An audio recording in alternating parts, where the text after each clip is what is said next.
Good morning, Shri Swami Samarth. Welcome to mini blog. तर सकाळची वेळ आहे आणि माझी चालू आहे उमरा पूजन. दारामधली सुंदर अशी रांगोळी. तर आज कमळाची रांगोळी काढलेली आहे. खूप सुंदर दिसते कमळाची रांगोळी आणि आठवड्यातनं एकदा तरी आपल्या दारामध्ये कमळाची रांगोळी असली पाहिजे. आज आहे मंगळवार, त्यामुळे कमळाची रांगोळी काढलेली आहे. इकडे छान अशी साईडनं गोपद्म काढून घेतली आणि मधोमध चांदणी काढली आणि इकडं फरशीच्या तुकड्यावरती कमळाची रांगोळी काढली.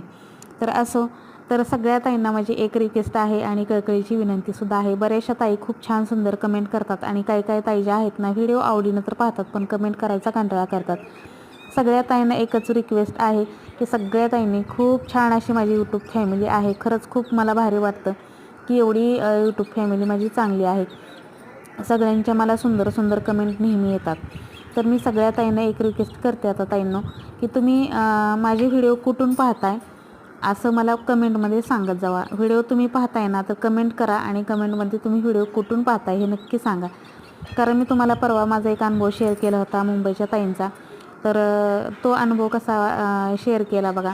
तर खूप भारी वाटतं की आपले लोक एवढ्या लांबनं व्हिडिओ बघतात. त्यांची मुलगी तर फॉरेनला असते, ती फॉरेनवरनं माझी व्हिडिओ बघते. हे मला त्या ताईंनी सांगितल्यानंतर इतकं भारी वाटलं ना की बस. तसंच माझा सगळ्या ताईंना माझी रिक्वेस्ट आहे की तुम्ही व्हिडिओ रोज पाहताना छोटीशी कमेंट करत जावा आणि कुठून पाहताना ते कमेंटमध्ये नक्की सांगा. इकडे छान अशी फुलं तोडायला आली, पूजा करायची होती देवाची.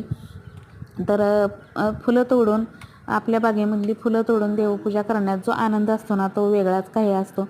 विकत्रीची कितीही सुंदर सुंदर फुलं आणा, पण जी फुलं आपल्या बागेमध्ये आलेली आहेत त्या फुलांचा तोडण्याचा आनंद घेणं हे खरंच माझ्यासाठी तर खूप मोठी गोष्ट आहे.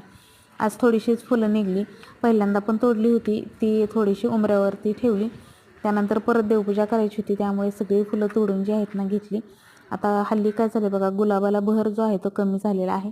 आणि इकडे बघू शकताय सुंदर अशी आजची माझी मंगळवारची देवपूजा. तर मंगळवारी मी पोत वगैरे प्रज्वलित करत असते, परडीची पूजा वगैरे सगळं असतं.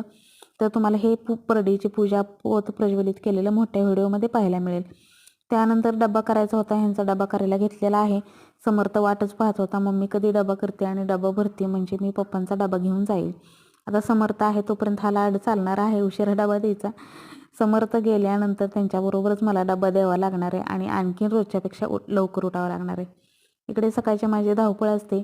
डबा करायचं म्हटलं की 2 भाज्या करायच्या, चपात्या करायच्या, चहापाणी झाल्यानंतर दारामधली सडा रांगोळी झाल्यानंतर मी डबा करायला घेत असते. तर डबा भरून घेतला आणि दुधाची केटलीसुद्धा दिली. समर्थ डबा घेऊन जातोय. चला, तर आजचा मिनी ब्लॉग तुम्हाला कसा वाटला हे नक्की कमेंटमध्ये सांगा. व्हिडिओ आवडला तर लाईक, शेअर, सबस्क्राईब करा. श्री स्वामी समर्थ.